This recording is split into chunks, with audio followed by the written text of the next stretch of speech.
ओम अज्ञानतिमिरन्दस्य ज्ञानाञ्जनशलाखया चक्षुरुन्मिलितं येन तस्मै श्रीगुरुवे नमः। नमो ओम विष्णुपदाय कृष्णप्रेष्ठाय भूतले श्रीमते भक्तिवेदान्तस्वामिनिति नामिने। नमस्ते सरस्वती देवे गौरवाणी प्रचारिणे निर्विशेषशून्यवादी पाश्चात्यदेशतारिणे। जय श्री कृष्ण चैतन्य प्रभु नित्यानंद श्री अद्वैत गदाधर श्रीवासदि गौर भक्तवृंद। हरे कृष्णा कृष्ण कृष्ण हरे हरे, हरे राम राम राम हरे हरे। हरे कृष्णा। तो जैसे हम पिछली कथा में वर्णन कर रहे थे कि जब पृथु महाराज ने यज्ञ प्रारंभ किया तो उस यज्ञ में भाग लेने के लिए स्वयं भगवान विष्णु वहाँ पर प्रकट हुए। भगवान विष्णु को यज्ञ पुरुष भी कहते हैं। तो जब भगवान विष्णु स्वयं प्रकट हुए तो बड़े बड़े देवतागण जैसे ब्रह्मा, भगवान शिव भी वहाँ पर जो है प्रकट हुए, और जो गंधर्व लोक के निवासी हैं, अप्सरा लोक के जो निवासी हैं, उन्होंने वहाँ पर भगवान की स्तुति प्रारंभ की। तो जितने भी बाकी जो लोक के लोकाधिपति कहलाते हैं वो भी वहाँ पर प्रकट हुए थे। और भागवतम में वर्णन किया है कि जैसे ही भगवान प्रकट हुए उस समय में भगवान के जो महान भक्तगण हैं, जैसे कपिल मुनि हैं, 4 कुमार हैं, नारद हैं, वे भी वहाँ पर प्रकट हुए भगवान के साथ में इस यज्ञ में भाग लेने के लिए। और उसके साथ साथ में सिद्ध लोक के निवासी, बाद में जो विद्याधर लोक है वहाँ के निवासी भी प्रकट हुए। और यहाँ तक कि भागवत में बताया है कि दिति के जो पुत्र हैं असुर और यक्ष गण, वो भी जो है वहाँ पर आए और भगवान के साथ में मिल करके उन्होंने भी इस यज्ञ में भाग लिया। तो आगे भागवत में वर्णन किया है कि इस यज्ञ में भाग लेने के लिए अलग अलग जगह से सभी अनेकों लोकों से और महान संतगण भक्तगण जो पधारे हुए थे, और भगवान की कृपा थी, भगवान स्वयं वहाँ पर प्रकट थे। इसके कारण पृथ्वी जो है एक कामधेनु की भांति कार्य कर रही थी। तो ये कामधेनु क्या होती है, इसका वर्णन वेदों के अंदर में किया गया है। धेनु का मतलब होता है गाय, और काम का मतलब होता है हमारी जो भी इच्छाएं होती है। तो इस भौतिक संसार में गाय जो होती है केवल हमें दूध प्रदान कर सकती है।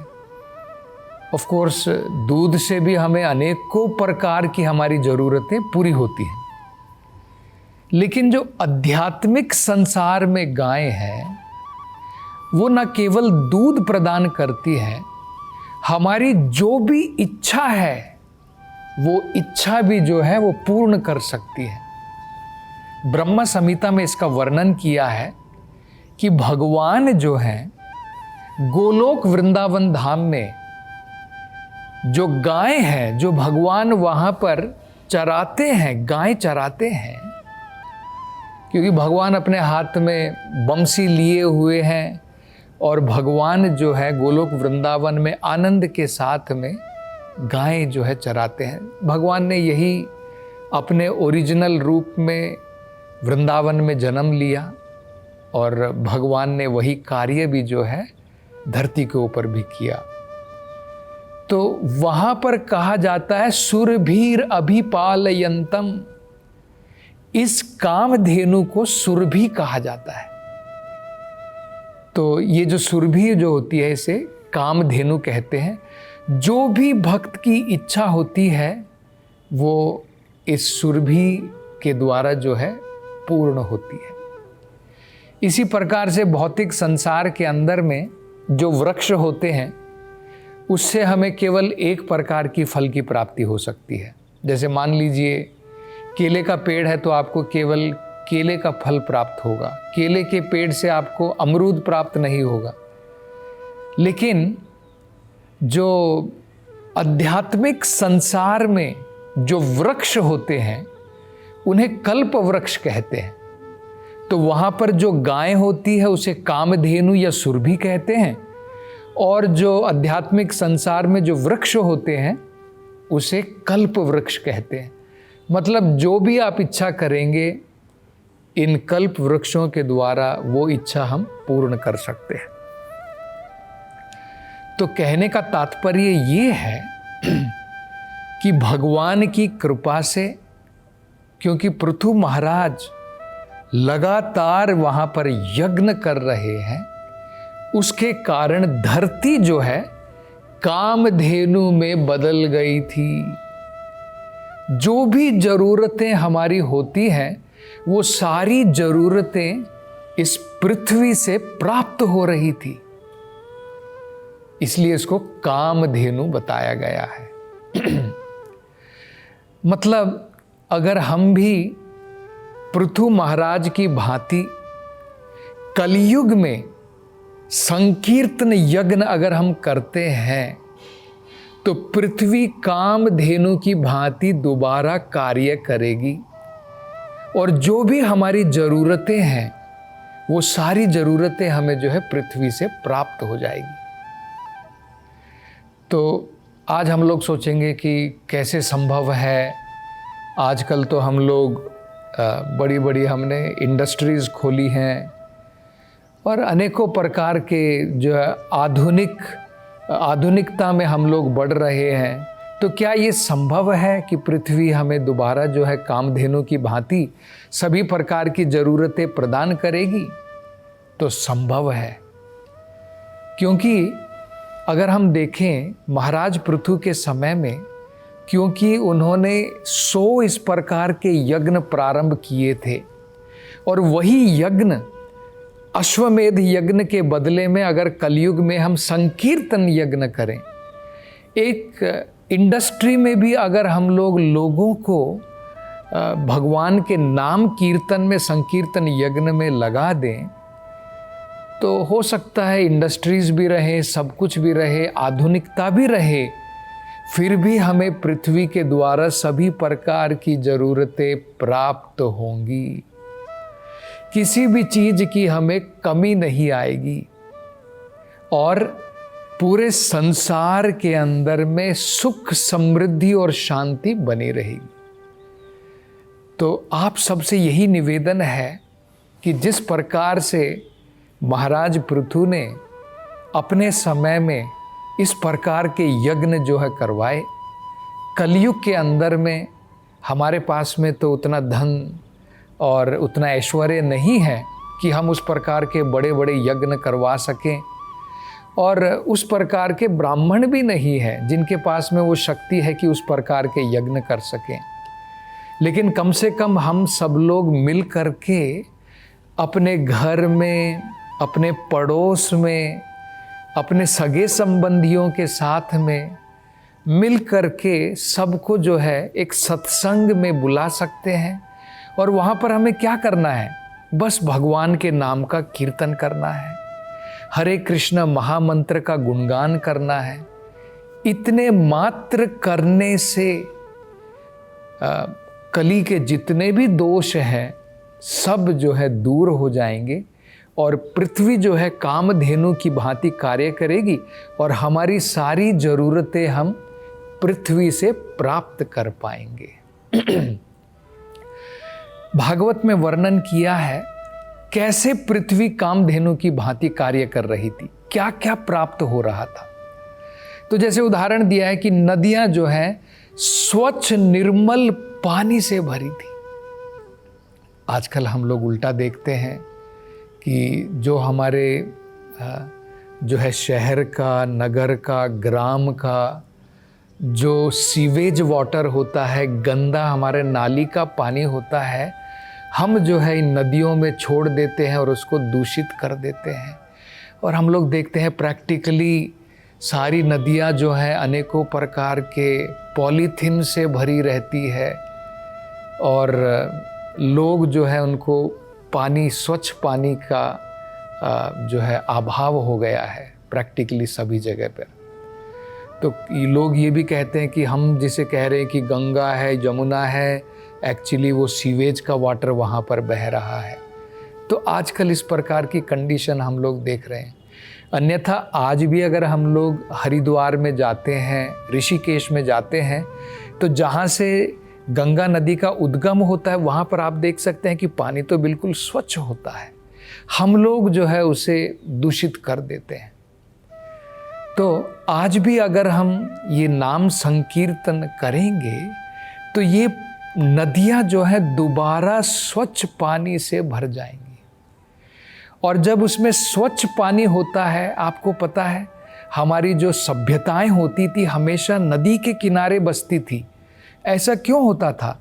क्योंकि नदी जो है उसके अंदर में, उसके पानी के अंदर में इस प्रकार के खनिज पदार्थ होते हैं कि धरती जो है उपजाऊ हो जाती है, बहुत उपजाऊ हो जाती है। अन्यथा धरती तो सब जगह है, लेकिन जहाँ पर भी नदियाँ बहती हैं और स्वच्छ पानी होता है वहाँ की ज़मीन बड़ी उपजाऊ हो जाती है, फर्टाइल हो जाती है। तो तब हमें अनेकों प्रकार के जो है खाद्य पदार्थ वहाँ पर प्राप्त हो सकते हैं। तो भागवत में कहा है कि ये नदियाँ अपने साथ में सभी प्रकार के रस लेकर के आती हैं और ये रस जो है पृथ्वी के अंदर में जाते हैं और पृथ्वी उन रसों को अनेकों प्रकार के पेड़ पौधों के द्वारा हमें प्राप्त करवाती है। तो अनेकों प्रकार के पृथ्वी के अंदर में रस होते हैं। जैसे देखिए, हम जो है अगर गन्ना उगाते हैं, शुगर केन, तो हमें क्या प्राप्त होता है? मीठा रस प्राप्त होता है। अगर हम मिर्ची का पेड़ लगाते हैं, वही पृथ्वी हमें जो है कड़वा टेस्ट देती है, तो वो भी ज़रूरत होती है। क्या रोज़ आप तीनों समय मीठा खा पाएंगे? हमको जो है अनेकों प्रकार के स्वाद की ज़रूरत होती है। उसमें मीठापन भी होना चाहिए, उसमें तीखापन भी होना चाहिए, उसमें खट्टापन भी होना चाहिए। तो अनेकों प्रकार के पेड़ हैं, नींबू हो गया, संतरा हो गया, मौसमी हो गई, जिससे हमें खट्टे रस की भी प्राप्ति होती है। तो ये सब जो है नदियों के द्वारा पृथ्वी के अंदर में जो रस भरे जाते हैं उसके द्वारा हमें ये सब प्राप्त होते हैं।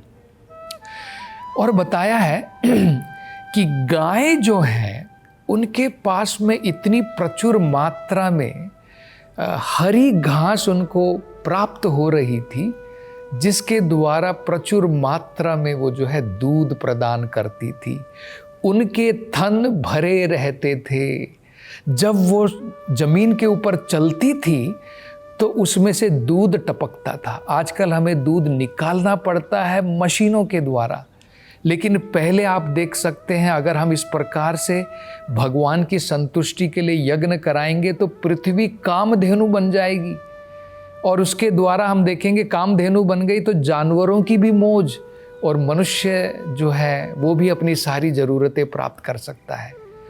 तो अगर उसको बढ़िया घास की प्राप्ति होगी गाय को, तो उसके थन भरे होंगे, और उसके थन भरे होंगे तो जब गाय चलेगी तो हर एक जगह पर हम देखेंगे कि जो है धरती गीली हो जाती है उसके दूध के द्वारा। मतलब इतनी प्रचुर मात्रा में उसका दूध जो है हमें प्राप्त होता है। दूध के द्वारा मक्खन बना सकते हैं, मक्खन के द्वारा जो घी बनाते हैं उसके द्वारा ही तो यज्ञ किए जाते थे पहले। और दूध जो है बड़ा महत्वपूर्ण होता है आध्यात्मिक प्रगति के लिए। डेली हमें जो है दूध, जो सात्विक पदार्थ है, वो हमें प्राप्त करना चाहिए। तो ये सब भी होगा। और आगे भागवत में कहा है कि पेड़ जो है, खासकर जो जंगलों के अंदर में पेड़ थे, बड़े भारी भारी वृक्ष थे, और न केवल उनसे लकड़ी प्राप्त होती थी, उनके द्वारा अनेकों प्रकार के फल और ऐसे फूल जिसके द्वारा मधुमक्खियां जो है अनेकों प्रकार के बहुत शहद, हनी जिसे कहते हैं, वो भी जो है लोगों को अपनी ज़रूरत के रूप में प्राप्त होती थी। आजकल हम लोग देखते हैं जंगलों में पेड़ जरूर हैं, लेकिन कहाँ फलों के पेड़ उस प्रकार से प्राप्त होते हैं, और ना ही इस प्रकार का मधु जो है हमें जंगलों में प्राप्त होता है। तो नदियाँ भी भरी थी, गाय के थन भी भरे हुए थे, और पेड़ जो है जंगलों में फूलों और फलों से भरे थे, जिसके कारण मधु की भी प्राप्ति हो रही थी। और बताया है कि जो समुद्र और जो बड़े बड़े पहाड़ थे, वहाँ पर अनेकों प्रकार के बहुमूल्य रत्न भी जो है लोगों को प्राप्त हो रहे थे। तो हम देखते हैं कि आजकल तो लोग केवल समुद्र का प्रयोग मछली पकड़ने के लिए करते हैं, वही केवल मात्र नहीं है, समुद्र के अंदर में अनेकों प्रकार के रत्न हैं, अनेकों प्रकार के मोती हम प्राप्त कर सकते हैं। तो उसकी वैल्यू कितनी बड़ी है हम देख सकते हैं। और जो पहाड़ होते हैं वहाँ पर अनेकों प्रकार के खनिज होते हैं, और खनिज के साथ में जब वहाँ से नदियाँ बहती हैं तो वो नदियाँ ये सारे खनिज लेकर के बहती हैं, इसलिए धरती जो है उपजाऊ होती है। तो उसके द्वारा भागवत में कहा है अनेकों प्रकार के खाद्य पदार्थ, कुछ खाद्य पदार्थ उसको चूसा जाता है, उसे जो है हम चूस करके, जैसे गन्ना हो गया उसे हम चूसते हैं, कुछ खाद्य पदार्थ को हम लोग पीते हैं, कुछ खाद्य पदार्थ को हम चबाते हैं, तो ये सभी, और किसी को हम चाटते हैं जैसे मधु हो गया। तो ये 4 प्रकार के जो खाद्य पदार्थ होते हैं प्रचुर मात्रा में धरती जो है प्रदान कर रही थी। तो ये हम जो है सीख ले सकते हैं महाराज पृथु के समय से। तो और इसके बारे में आगे हम चर्चा अगली कथा में करेंगे। हरे कृष्णा।